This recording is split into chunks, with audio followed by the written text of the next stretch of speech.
elas nos dão essa sensação da presença na ausência, né? Recording is on. Pronto, agora já vamos, para a gente gravar também, registrar tudo, tá bom? Então, pode continuar.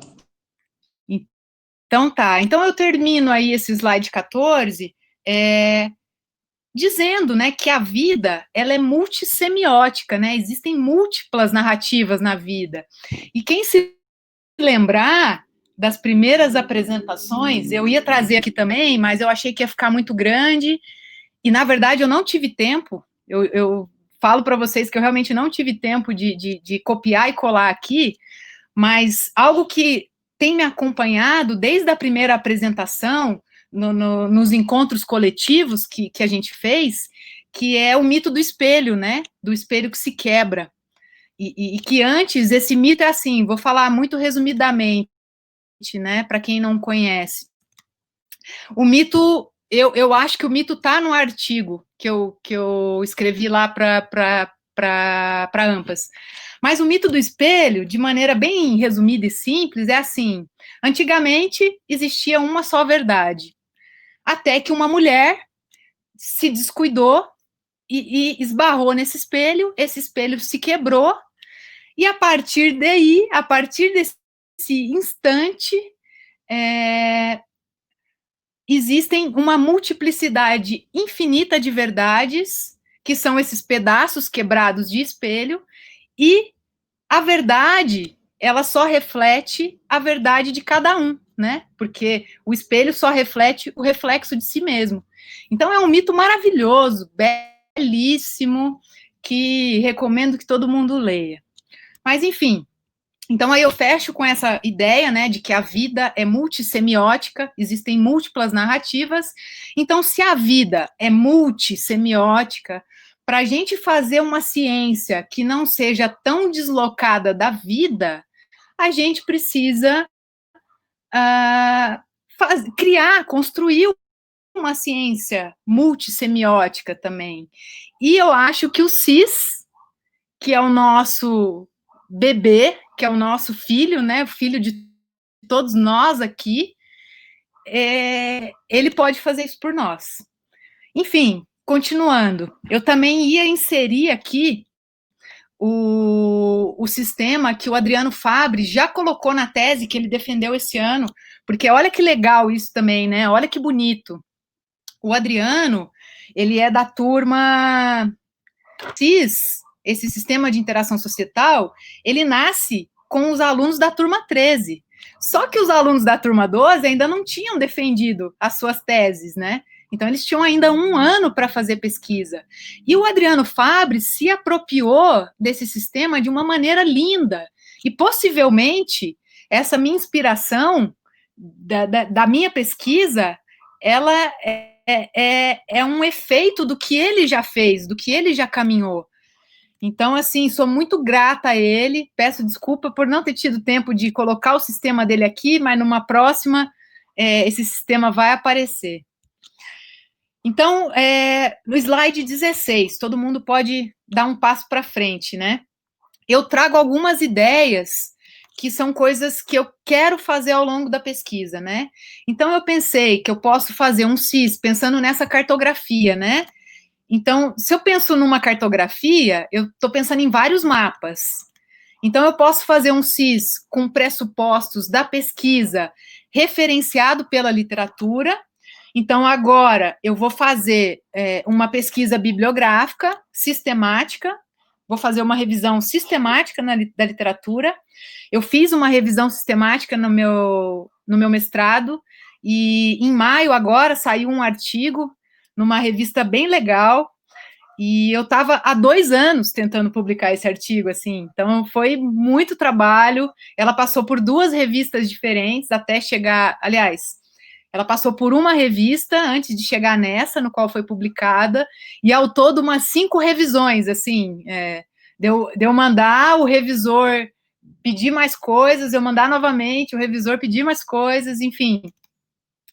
Então, assim, eu pensei com relação a esse tema específico, que parece que vai ser o meu tema, o meu grande tema de pesquisa, e eu acho que vai ter que ser, porque não dá, o tempo está passando, né? Eu estou ficando sem tempo de poder chegar aí numa pergunta fundamental, numa pergunta originária, porque para fazer uma boa pesquisa a gente precisa de boas perguntas, né? E é o que o Rousseau lá fala num dos primeiros slides que eu apresentei. Mas, enfim, eu retomando aqui, né? Então, uma primeira ideia é fazer um mapa com o CIS, com os pressupostos a partir da revisão da literatura que eu fizer. Uma segunda ideia é fazer um CIS no final da pesquisa, reposicionando aí os fatores e os atores. Se vocês olharem o slide 17, vocês vão entender um pouquinho o que eu estou posicionando em cada sistema ou não. E vão perceber que o sistema híbrido, em cima dele, no slide 17, tem um ponto de interrogação, né? Que é, será que eu vou conseguir descrever um sistema híbrido no final da minha pesquisa? Durante? Não sei, por enquanto eu não sei, hoje eu não sei. Mas voltando então para o slide 16. Então a ideia é, primeiro fazer uma cartografia referenciando a literatura, depois fazer uma cartografia a partir dos resultados das entrevistas com as lideranças da pesca artesanal, tanto masculinas ou femininas, é claro. Eu estou falando do trabalho da mulher, mas se eu quiser operar a partir de uma episteme plural, eu preciso entrevistar homens e mulheres. E eu preciso entrevistar gestores, eu preciso entrevistar as pessoas da comunidade, né? Então, cada um desse bloco de entrevistas também vai desenhar um mapa, vai desenhar uma cartografia. E depois ainda, o terceiro pontinho aí, o terceiro círculo, fazer um CIS no final da pesquisa, combinando a literatura e as entrevistas, né? Aí eu integro, né? Aí eu junto tudo. Eu ponho num só, possivelmente ele vai ficar grande, vai ficar mais bonito, mais cheio de coisa, mas esse sistema de interação societal que vai estar integrado, antes dele estar integrado, ele vai estar separado, para facilitar a leitura, né, de quem não é familiarizado com um tema, de quem está começando a conhecer a pesca artesanal. E aí o último círculo, o último bullet, né, que eu acho que eu já falei, né, fazer vários CISes, destacando as possíveis sobreposições. Ah, isso é legal, eu não tinha falado não, que é olhar para sobreposições, né?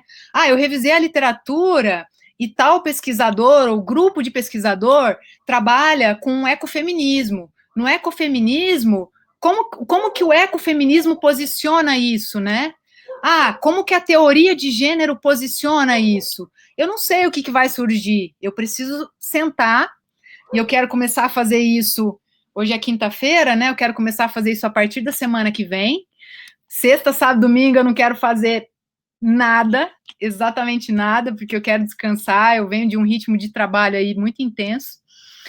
Então, a partir de segunda-feira, eu quero começar essa revisão sistemática da literatura, porque eu estou muito curiosa para saber o que vai surgir a partir dessa sistematização, né, específica.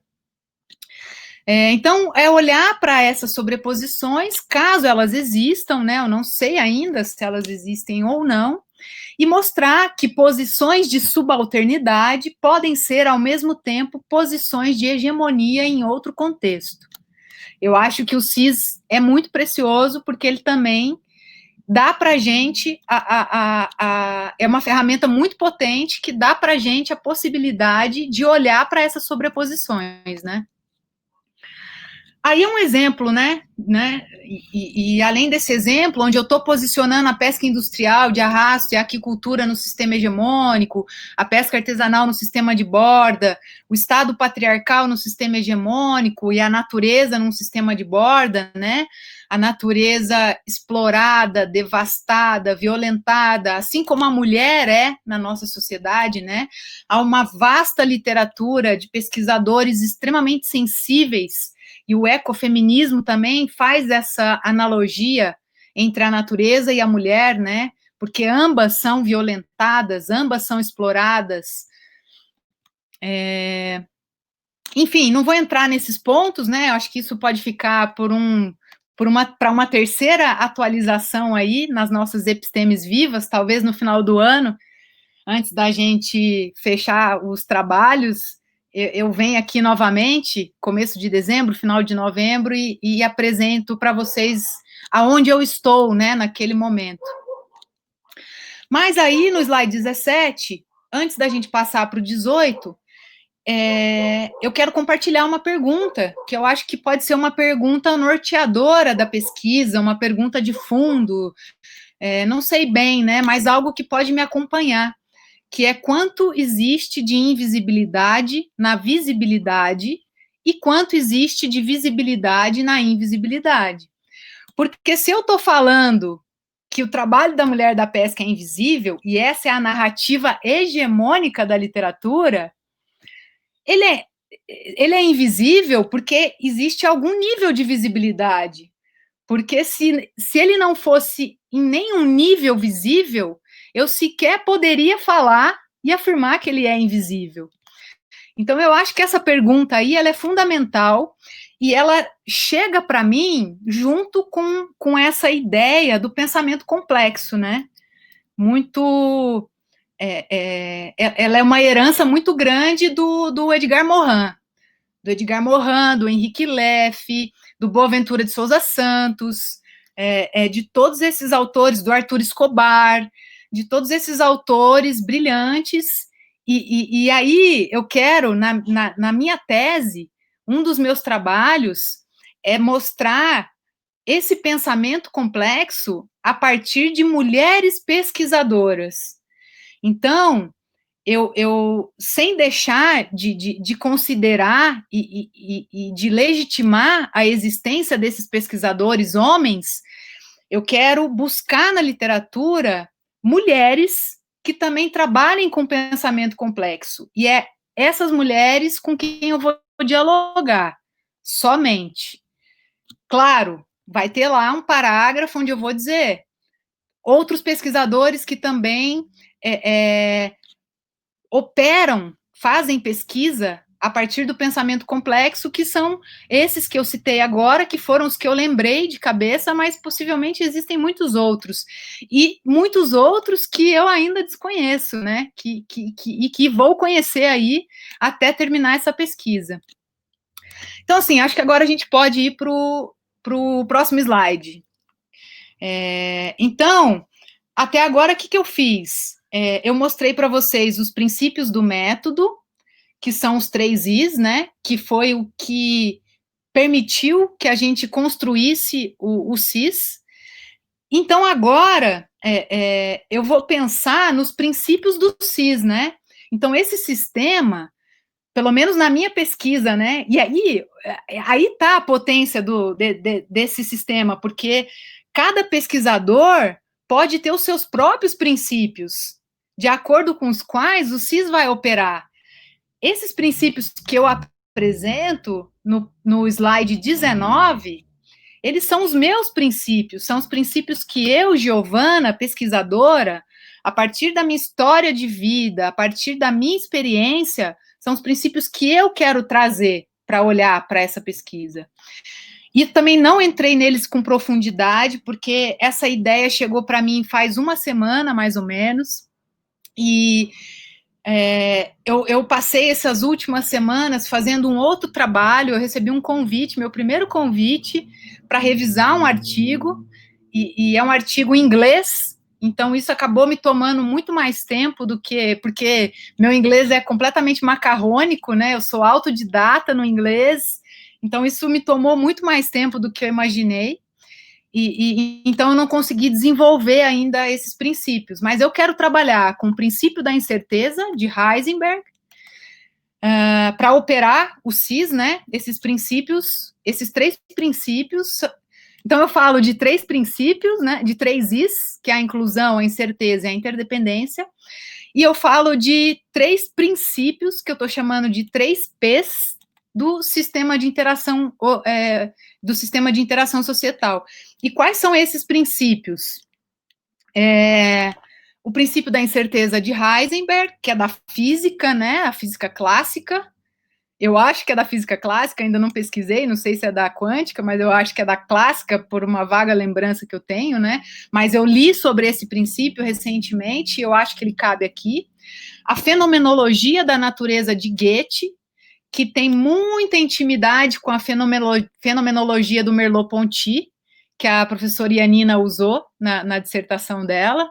Então, como a professora Ianina já usou a fenomenologia de Merleau-Ponty na dissertação dela, eu não preciso usar isso agora, eu posso usar um outro tipo de fenomenologia, sem desconsiderar do Merleau-Ponty, né? Eu vou olhar para o que a professora Ianina já fez na pesquisa dela e vou tentar acrescentar algo a partir de uma outra perspectiva, para que a minha pesquisa opere num nível prático a partir das epistemes plurais, de fato.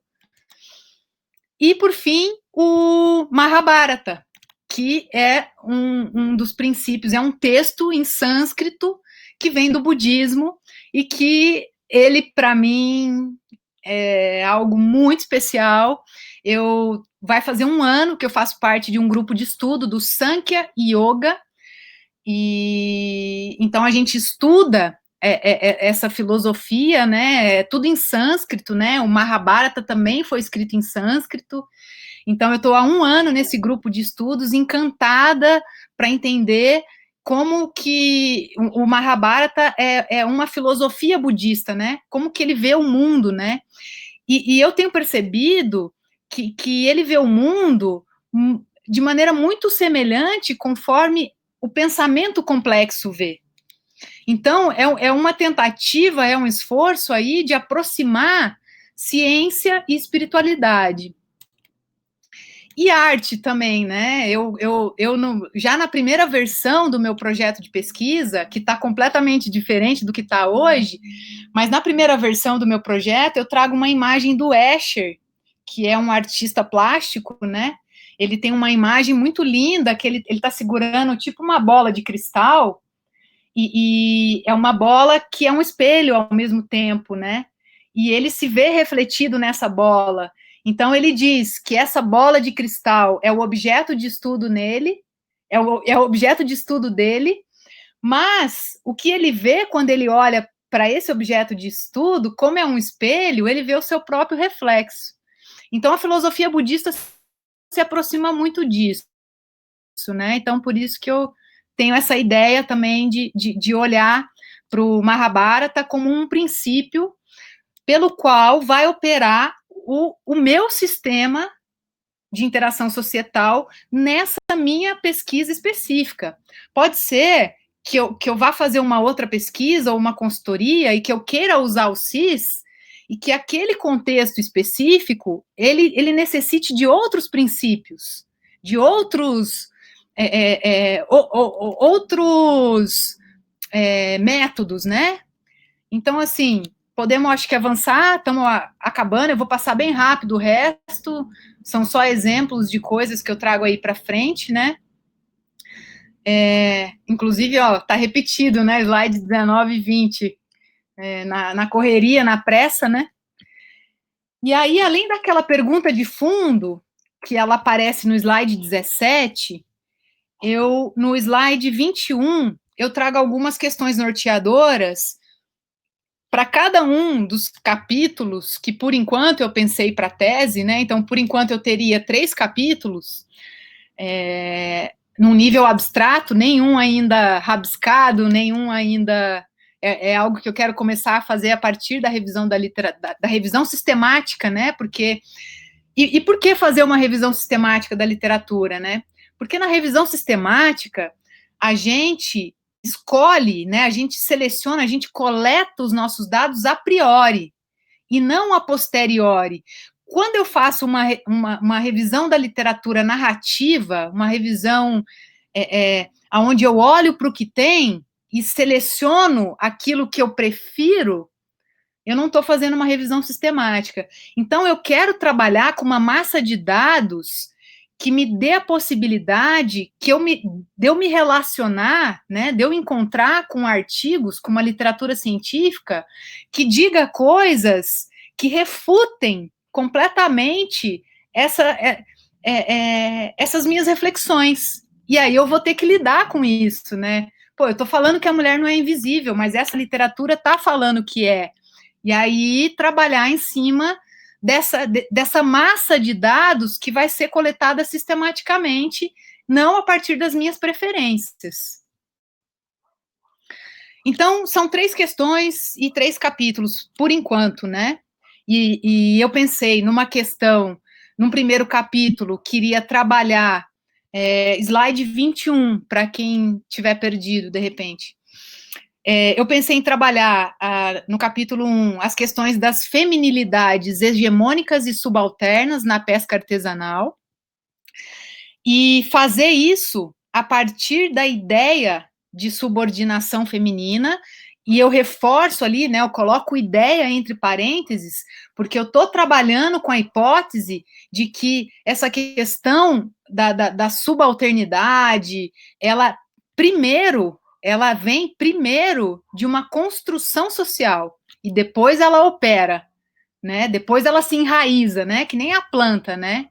Então, primeiro eu acho que a mulher é desvalorizada, e aí, porque a minha mente acha isso, e a mente coletiva nossa acha isso, que a mulher não tem tanta importância, que é o homem que tem tanta importância, isso vai se materializando no mundo, né? Então, a questão 2, aí eu já...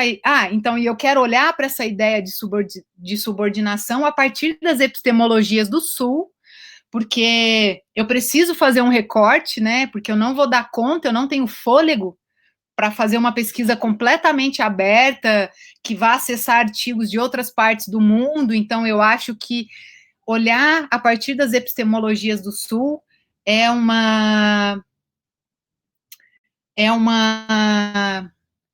bom filtro, né?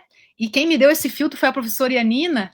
Então, agradeço muito a ela por esse recorte, que senão eu ia demorar uns 10 anos para terminar minha pesquisa de doutorado, não fosse ela.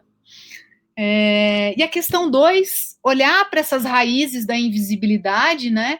Conectando raízes e folhas, a partir da pergunta de como e onde começou a reflexão sobre a ideia de subalternidade feminina na América Latina. Então, aí eu estou olhando para as raízes, né?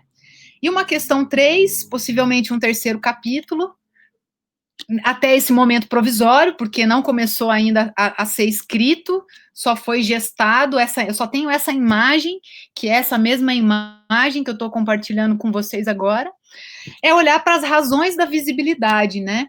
Então, é desencovar as raízes. Primeiro nasce a planta e depois ela se enraiza, depois ela forma as raízes. Então, aí, num terceiro momento, eu vou olhar para essas raízes, né? Mas olhando nela, não a invisibilidade, mas olhando as raízes da visibilidade, que vão ser transmutadas no meu texto como razões, né? E eu falei um pouquinho disso também na minha primeira apresentação, lá em junho, né? Eu falo que lá na década de 80, a FAO começa a dizer que gênero é importante, né? Então, por que a FAO começa a dizer que gênero é importante na década de 80? Porque ela vê que se a gente introduzir a mulher no mercado de trabalho, e que se a gente dá renda para a mulher também, a economia vai melhorar. Então, assim, a visibilidade, ela começa não a partir de algo legítimo, né? Mas ela surge a partir de uma lógica de mercado. E é essa lógica de mercado que quer quantificar o trabalho da mulher, como eu, Giovana, queria quantificar na minha primeira ideia de pesquisa. Porque o primeiro contato que eu tive da minha literatura falava quais são as lacunas de pesquisa. Eu também apresento, né, na minha primeira apresentação, quais são as lacunas de pesquisa em relação ao trabalho da mulher na pesca. Não sei se eu vou lembrar, mas eu lembro que eram 3, pelo menos 3, né? Que uma delas era justamente essa, a ausência de pesquisas feitas com mulheres, né? Ou seja, a perspectiva de gênero. Os pesquisadores vão para campo e eles só entrevistam os homens, Então, isso começou a mudar recentemente, né, principalmente depois dessas publicações da FAO, as diretrizes voluntárias da FAO, a questão do ONU Mulheres, então isso começa a ganhar visibilidade, os pescadores começam a ir para campo e começam a entrevistar as mulheres. Mas aí começam a entrevistar só as mulheres, né, e não coloca isso em diálogo, né, não coloca os olhares femininos e masculinos, não integra, né. Então, assim, essa era a primeira lacuna. A segunda lacuna, acho que era a ausência de dados quantitativos, né? E a terceira lacuna, acho que era a gestão pesqueira, né? A gestão pesqueira é uma gestão que está focada na captura do pescado. Então, ela não considera o processo. A mulher trabalha basicamente, pelo menos aqui no Brasil, lá no Chile eu não sei como é, o professor Francisco pode trazer para a gente, mas pelo que eu li na literatura de modo geral, e eu tive esse cuidado de ler um artigo ali do Chile, de ler um artigo da Itália, de ler um artigo da Espanha, de ler um artigo da Ásia, pelo que eu vi é tudo igual. Tudo igual, tudo a mesma coisa. Talvez essa seja a ideia de universalidade, né, que a gente tem. Não que as coisas todas sejam iguais, mas que a gente tem experiências muito parecidas em lugares geográficos diferentes, né. Então, me perdi também aqui no que eu queria falar. Tinha mais coisas para falar sobre isso, mas esqueci. Vamos tocar o barco, então, né? Vamos seguir em frente, né? Aí, nesse último capítulo, a questão que permeia ele é essa, né? Se existe invisibilidade, é porque existe visibilidade? Eu trago como uma pergunta. O pensar e apontar a invisibilidade leva à visibilidade. O slide 22, eu trago aí uma referência bem confiável, que é da Margarete Rago, né?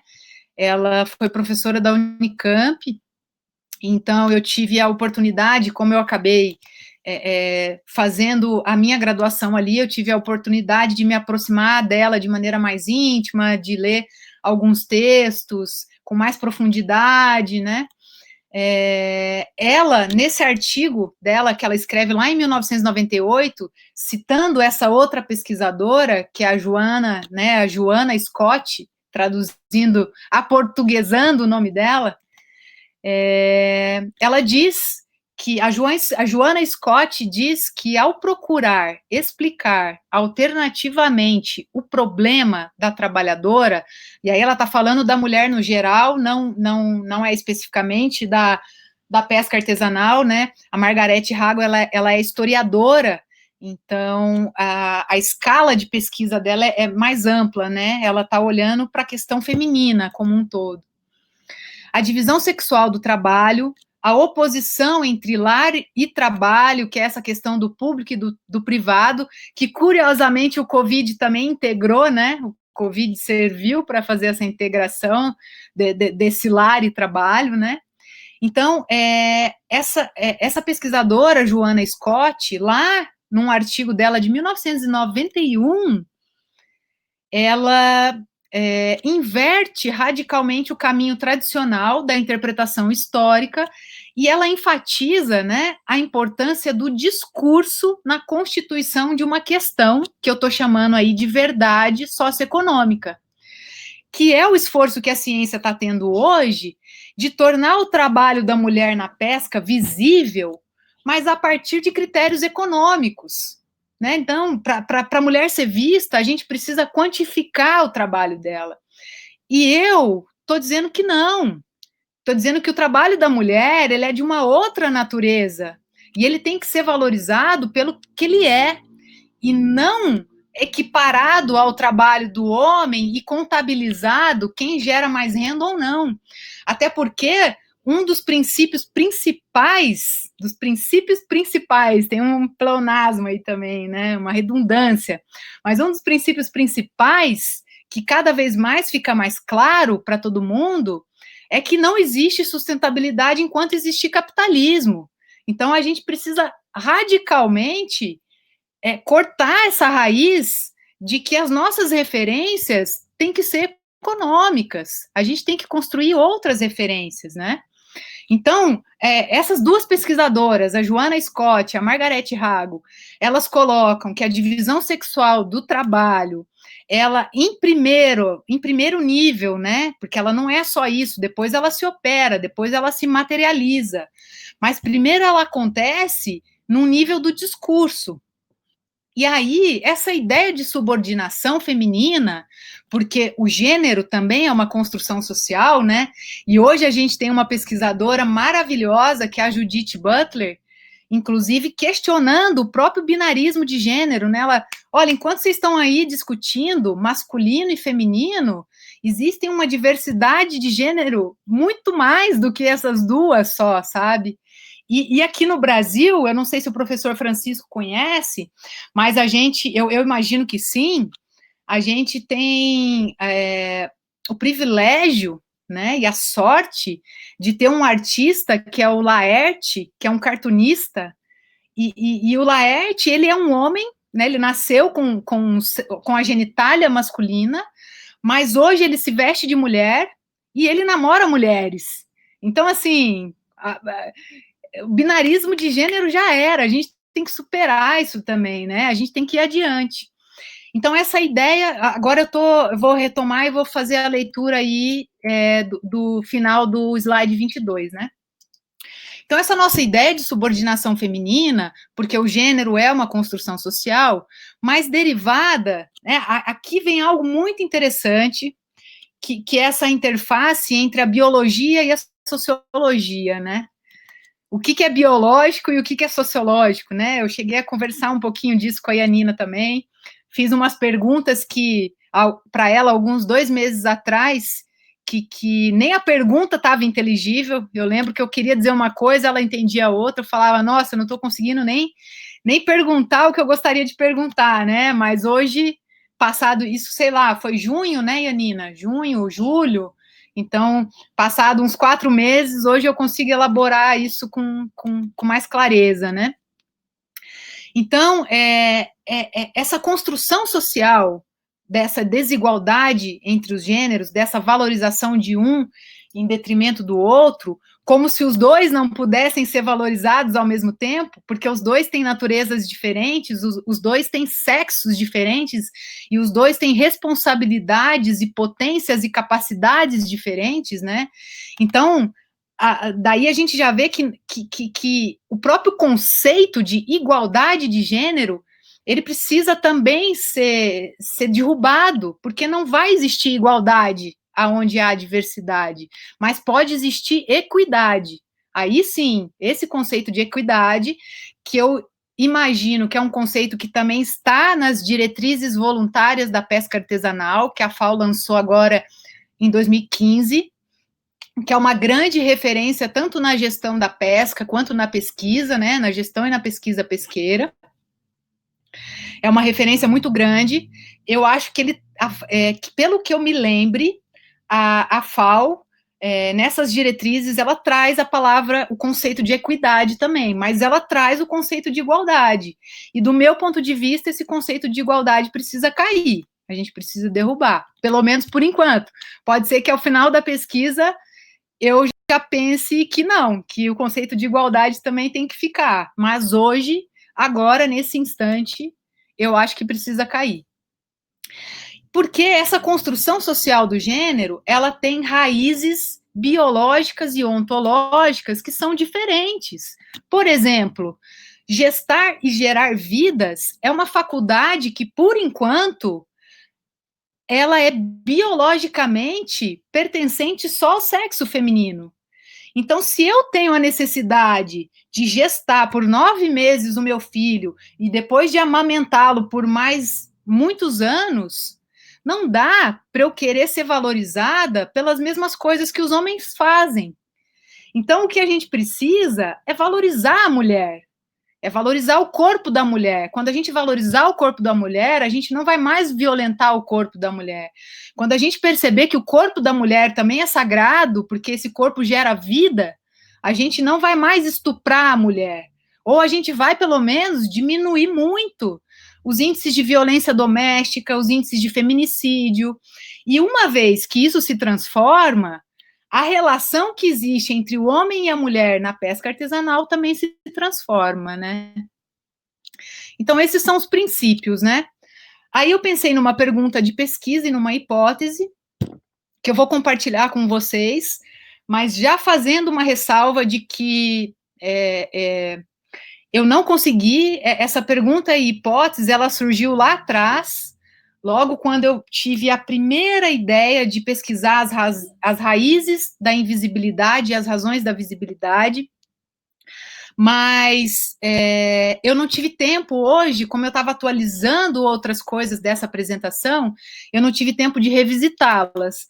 Mesmo assim, eu não tenho problema nenhum de deixá-las aqui, eu quero ler elas com você, mas a ressalva que eu queria fazer é que possivelmente ainda não é essa a pergunta originária da minha pesquisa, e ainda não é essa a hipótese, mas é o que eu tenho hoje para compartilhar. Então, a pergunta que surgiu foi: por que a complexidade da pesca artesanal, né, a sua multidimensionalidade, né, a cadeia produtiva da pesca é composta por várias etapas, geralmente é apresentada de maneira unívoca, como atividade restrita à captura dos recursos?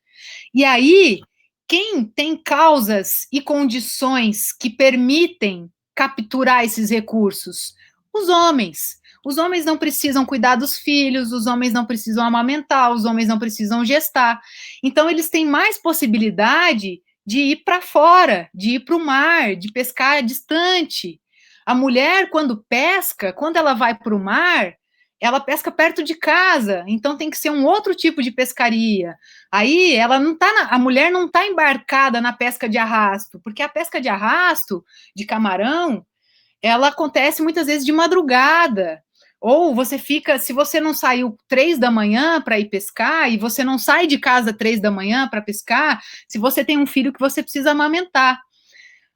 Ou ela acontece de manhã, de madrugada, ou ela acontece de manhãzinha, pelo menos nos lugares onde eu fiz entrevistas, onde eu conversei com esses pescadores e com essas pescadoras, trabalhadoras da pesca, você sai 6 horas da manhã e volta às 6 horas da tarde. E a mulher, nessas condições atuais, ela não pode fazer isso, ela não pode se abdicar disso, até porque é ela quem geralmente que faz a comida, o rancho de pesca, né, o famoso rancho de pesca, que o homem vai levar para poder comer quando ele está lá no meio do mar. Então, assim, quando você restringe algo que é complexo e olha só para um ponto, você deixa de valorizar e legitimar e reconhecer todo o resto que existe, né? Então, eu estou querendo dizer o quê? É só a gente ampliar o nosso modo de ver. Como o professor Edmilson fala bastante, e eu me apropriei desse tema porque eu acho que é belíssimo, a gente precisa de uma nova mirada, a gente precisa de uma nova perspectiva, a gente precisa olhar a partir de outro lugar, de outro ponto, né? E, principalmente, derrubar esses referenciais econômicos e mercadológicos como os referenciais que a gente valoriza. Enquanto eu, Giovana, achar que na minha vida o que importa é eu ter dinheiro, é eu ter uma casa luxuosa, é eu ter o carro do ano, enfim, eu vou buscar isso. E enquanto eu estiver buscando isso, eu vou reforçar isso. Quando eu, Giovana, achar que o que importa na minha vida é essa relação humana, é estar com as pessoas, é viver em comunidade, como os índios fazem muito bem e como a gente pode aprender muito bem com eles, né? Quando uma criança, ela não é criada por um único pai e mãe que se sobrecarrega e que por isso não consegue fazer uma criação com a qualidade que essa criança merece e precisa. Mas uma criança numa comunidade indígena, ela tem muitos pais e muitas mães. Então, assim tem que ser a nossa vida nessa sociedade urbanizada que a gente construiu, né? A gente precisa se colocar num outro lugar, a partir de uma nova perspectiva, e valorizar coisas diferentes do que a gente vem valorizando hoje. Possivelmente, quando a gente fizer isso, a gente vai valorizar, a gente vai reconhecer o trabalho da mulher na pesca artesanal. Eu vou fechando agora, acabei de receber uma mensagem muito gentil do professor Edmilson aqui, para que eu fechasse. Eu vou passar rapidamente, então. Vocês têm aí, né? Então, depois podem ler as hipóteses, né? Eu estou, então, aí no slide 23 ainda, né? Eu estou, então, propondo um novo paradigma que parte do reencantamento da totalidade da atividade pesqueira artesanal. Aí eu trago alguns objetivos também, que eu acho que não precisa entrar agora, são detalhes, né? Possivelmente esses objetivos também ainda não são os objetivos concretos do que eu quero fazer, né? Então posso passar por eles com tranquilidade, né? Eu só quero ler aí no slide 25 essa última pergunta aí que eu coloco, né? Se a gente olha para o conceito de invisibilidade da mulher na pesca artesanal e, ao mesmo tempo, para o mundo da vida, o que a gente vê? A mulher, ela está se emancipando ou está se sobrecarregando? Nessa busca por igualdade, ela começa a ir para o mar. Só que quando ela vai para o mar, ela volta para casa e tem que limpar a casa, e tem que limpar o peixe, tem que fazer tudo o que ela já fazia e fazer mais. Então, assim, eu não consigo enxergar isso como uma emancipação, de maneira alguma, muito pelo contrário. Aí, para fechar, né, eu trago, tá chegando aqui nos finalmente, porque depois do slide 27, eu falo um pouco do que eu quero olhar na revisão da literatura. O slide 28, eu coloco alguns próximos passos. Do slide 29 até o 33, eu trago alguns resultados provisórios e como isso pode aparecer em tabelas, como que eu posso sistematizar esses resultados, né? Então, isso depois cada um pode ler o seu, e isso também vai mudar, então não preciso falar disso agora, né? Porque possivelmente não vai ser isso, e não vai ser assim, e nem dessa forma. Mas eu queria ficar, então, no slide 26, se todo mundo puder chegar aí no slide 26, só para ler essa frase do Boaventura, que ele diz que não é possível pensar e muito menos realizar alternativas de transformação social emancipatória sem proceder a transformações epistemológicas. Então, do slide 26, a gente pode ir para o 34. Esse eu quero ler, né? Porque são alguns devaneios, assim. Então, esse eu faço questão de ler junto com vocês. Então, slide 34.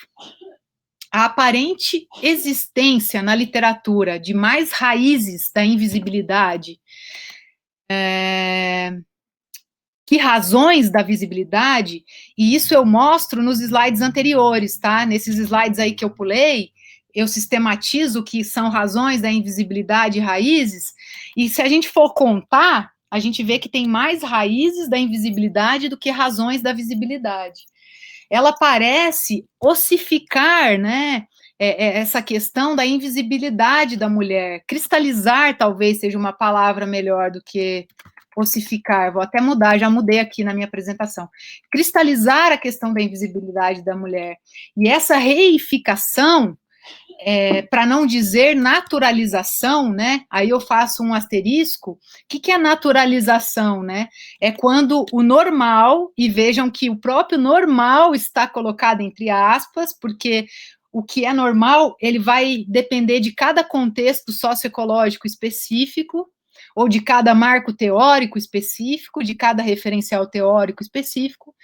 O normal, ele passa a ser considerado natural, quando ele não é natural, né? Então, a gente vê que a gente vem naturalizando os processos que são socioculturais, na realidade, né?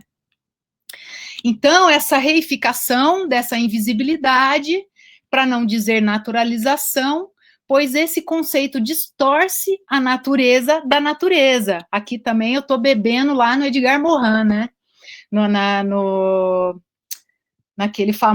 Naquela famosa coletânea dele, né, dos métodos, que eu esqueci o nome agora.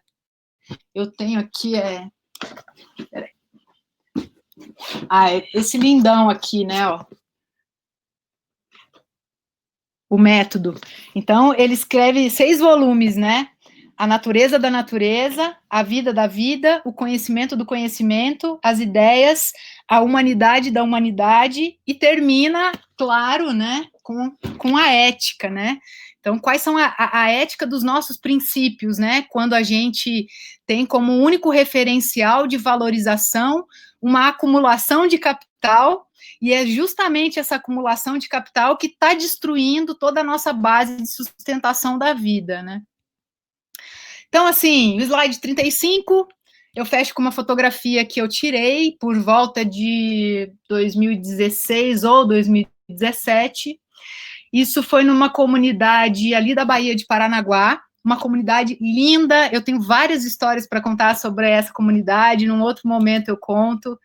E é uma comunidade chamada de Tromomô, que fica um pouco depois de Guaraqueçaba, assim, é uma das últimas comunidades da Bahia, assim, demora um pouquinho para chegar lá, eles estão mais distante dos centros urbanos, né, e talvez seja justamente por isso que eu tenho histórias lindas para contar sobre eles, né, porque eles ainda não foram contaminados, né, pelo modo de vida dos contextos urbanos, né. Porque nós sim, né? Agora, bom, o slide 36, eu coloco fim e começo, né? Porque estou começando agora de novo, a partir de um outro ponto. Não há mulheres invisíveis, há mulheres invisibilizadas. E a minha pesquisa vai responder o porquê. Por fim, eu trago mais uma imagem que eu achei nessa tese, não sei se é tese ou dissertação, depois eu posso repassar direitinho, mas é um trabalho dessa pesquisadora, Rosa Maria Viana, né, e ela coloca essa imagem na abertura do trabalho dela, né, e isso é belíssimo, né, ampliar a visão e ver além, ver em profundidade, como olhar o desenho e ver surgir, além da figura plana, o cubo que sempre esteve lá, contido na profundidade, como coração que permanece além das rosas. Belíssimo, belíssimo. Por fim, eu trago aí essa ideia de que na coxia, além desses devaneios que eu compartilhei com vocês hoje, né, no slide, acho que 34, que eu falo primeiros devaneios, né, que os devaneios são nada mais, nada menos do que a gente respondendo, né? E daí? Mas e daí? Você está vendo isso tudo e o que você faz com isso, né? Hoje, ao elaborar atualizar, né? Porque parte dessa apresentação já estava pronta, mas hoje, ao atualizar essa apresentação, eu tive outros devaneios que eles estão rabiscados aqui num rascunho. E por isso que eu coloquei, né, essa imagem aí de na coxia, né, porque são muitos significados, né, se a gente busca o que significa coxia, e é uma palavra utilizada nas artes cênicas, né, e por isso eu gosto muito, porque eu também sou apaixonada por teatro, a gente vê que tem vários significados, né, para essa palavra. Então, existem muitos significados e muitas narrativas, e o meu esforço enquanto pesquisadora vai ser mapear o máximo possível, utilizando essa ferramenta que a gente gestou e pariu coletivamente nesse espaço maravilhoso dessa episteme viva, e que está aqui pulsando em mim na vitalidade da minha fala também. Então, muito obrigada. Desculpa a demora, eu não tinha ideia de quanto tempo isso ia levar ou demorar. Enfim, fugimos totalmente do protocolo, né, professor Edmilson? Desculpa. Então, Giovana, quero agradecer pelo estado, né, do seu trabalho, que nos brinda com muitos detalhes, com essa riqueza de detalhes e que, de certo modo, traduz parte ou quase a integralidade do nosso esforço coletivo enquanto linha de pesquisa que se inscreve nesse debate muito mais largo, que é o debate socioambiental, desde essas epistemes que a gente não chama de plural, eu chamo de epistemes vivas. Então, eu quero parabenizar você e dizer o seguinte, que aí é um problema particular, eu estou com uma outra agenda agora às 16 horas, e não é culpa de ninguém, é por conta do imponderável que a gente teve no início da apresentação. Então, eu não vou continuar, eu vou propor para vocês de fazer um intervalo, e nesse intervalo eu vou ter que me sair da coordenação do evento, mas eu conversei com a Yanina, e a Yanina dará continuidade logo depois, tá bom? Tá bom. Então, eu quero Obrigada. agradecer a todos e todas, que seja na continuidade aí, seja um excelente trabalho, um excelente debate. Mas, infelizmente, por essas razões imperativas, eu vou ter que sair. Mas vou encerrar a gravação a partir de agora, porque é a Yanina que vai coordenar, tá bom? Yanina, tudo bem? Oi, Edmilson. Damos 5 minutinhos? 5 ou 10? 16 horas, voltamos. Eu preciso só fazer xixi. Tá bom. Tá. Então tá bom. Obrigado, então, Yanina. Às 16, de nada, Edmilson. Só vou cumprimentar o professor Francisco, é uma honra que você esteja participando, e é uma pena que eu não possa também continuar no debate. Mas vai haver outras oportunidades. Um grande abraço, graças. Então, retornamos às 16. Até daqui a pouquinho.